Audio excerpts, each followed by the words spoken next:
didukung oleh Syukron jazilan, terima kasih masih bersama kami pemirsa dan juga adik-adik di rumah. Kita semua ini dijadikan beragam-ragam suku untuk saling mengenal, bersilaturahim dan bukan untuk saling menjauhkan. Lalu seperti apa ya hubungan sesama manusia ini yang tersirat dalam surah Al-Hujurat ayat 13. Langsung saja yuk kita simak pembahasan selengkapnya. Silakan Bapak Helmi. Assalamualaikum warahmatullahi wabarakatuh.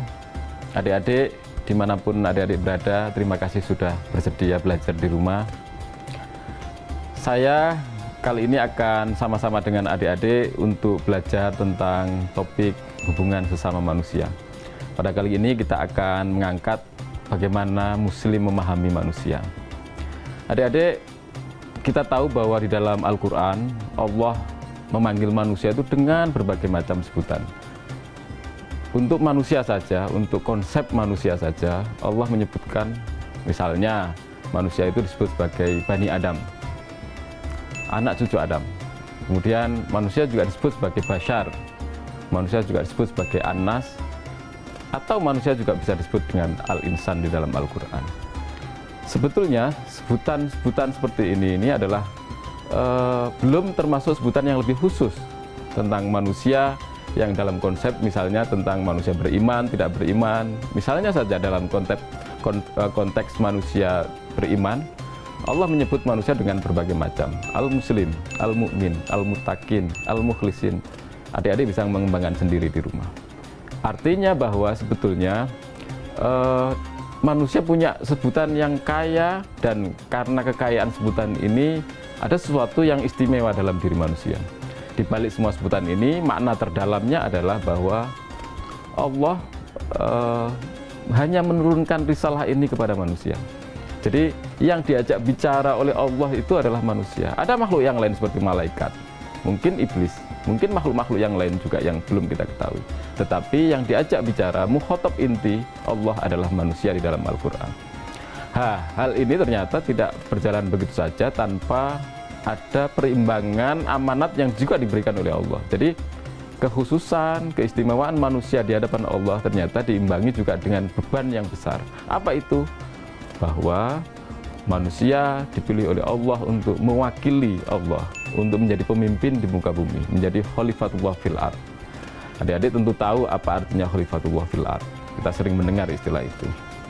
Adik-adik dimanapun Anda berada, bahwa sebetulnya setelah menjadi khalifatullah fil ard, manusia itu tidak begitu saja dibiarkan oleh Allah, tapi manusia dibekali petunjuk yang cukup untuk menjadi khalifah yang baik.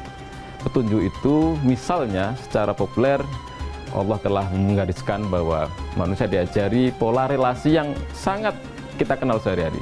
Kita kenal istilah hablum minanas. Itu apa? Itu adalah konsep bagaimana kita berhubungan dengan manusia yang lain. Namun demikian, Allah juga menegaskan sebelumnya tentang hablum minallah, bahwa sebelum kita menjalin hubungan dengan sesama manusia, kita tahu bahwa sebetulnya kita ini adalah apa? Ciptaan Allah tadi itu.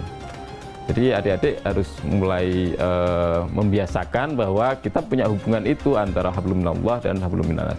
Melalui alam semesta ini, kita sebagai khalifatullah fil ard dipaksa atau diajarkan oleh Allah untuk memelihara hubungan ini agar hubungan ini berjalan dengan baik.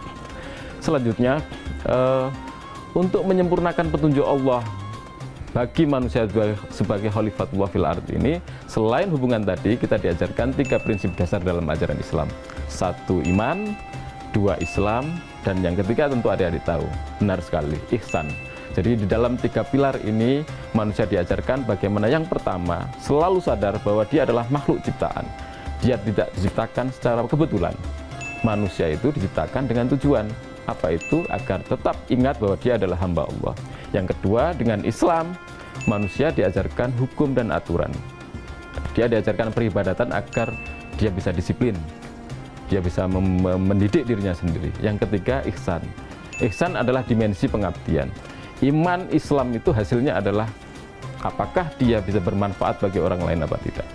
Ini kesimpulan yang bisa kita ambil dari sesi ini. Kita nanti akan lanjutkan, tapi kita simpulkan bahwa sebetulnya akhir dari tujuan manusia diciptakan sebagai khalifatullah adalah agar dia bermanfaat bagi manusia yang lain. Terima kasih. Adik-adik pemirsa di rumah, manusia adalah khalifatul fil ard dan dalam 3 pilar ajaran Islam, yakni iman, Islam, dan ihsan. Kita akan lanjutkan kembali pembahasannya setelah ini ya. Jangan lupa adik-adik untuk bisa mengikuti kuis di akhir acara ini. Tetap bersama kami di Syiar Madrasah Ramadan.